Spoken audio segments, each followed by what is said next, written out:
आज आपण पनीरची भाजी करणार आहोत. त्यासाठी मी 2 कांदे घेतले, अर्धा चमचा तेल घेतलं आहे आणि 2 टोमॅटो घेतले. थोडेसे नरम होईपर्यंत आपल्याला भाजून घ्यायचे आहेत. नंतर 1 वाटी काजू घेतलेले आहेत. चांगले फ्राय करून घेतले की 2 हिरव्या मिरच्या घालायच्या, 2 इंच अद्रकचा तुकडा घालायचा आहे आणि थोडंसं शिजण्यासाठी पाणी घालायचं आहे. 2 मिनटं शिजून झालं की मसाल्याचं आपल्याला चांगली पेस्ट करून घ्यायची आहे. पेस्ट करून झाली की लगेच आपल्याला बटर घालायचं 1 चमचा आणि 1 चमचा तेल घालायचं आहे. तेजपान घालायचं, दालचिनी घालायची आहे आणि मस्त फ्राय होईपर्यंत आपल्याला कांदा घालायचा आहे बारीक चिरलेला, म्हणजे पेस्ट केलेला. 1 वाटी पेस्ट केलेला कांदा, 1 वाटी टोमॅटो आणि आपण ग्रेव्ही जी करून घेतली ती घालायची. पनीर मसाला 2 चमचे, लाल मिरच पावडर 2 चमचे, कांदा लसूण मसाला 1 चमचा आणि गरम मसाला 1 चमचा.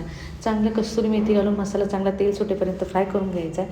नंतर 1 वाटी मटर घालायचे आहे, 1 वाटी पाणी घालायचं आहे आणि मसाला मीठ घालून चटचटू द्यायचा आहे, म्हणजे शिजू द्यायचं आहे. नंतर आपल्याला भाजीच्या आकाराने पाणी घालायचं आहे आणि पनीर घालायचं 1 पाव आणि स्मोक देण्यासाठी मी कोळसा घेतला आहे, गरम करून घेतला आहे, त्यावरती तेल घातलं आहे आणि भाजी आपली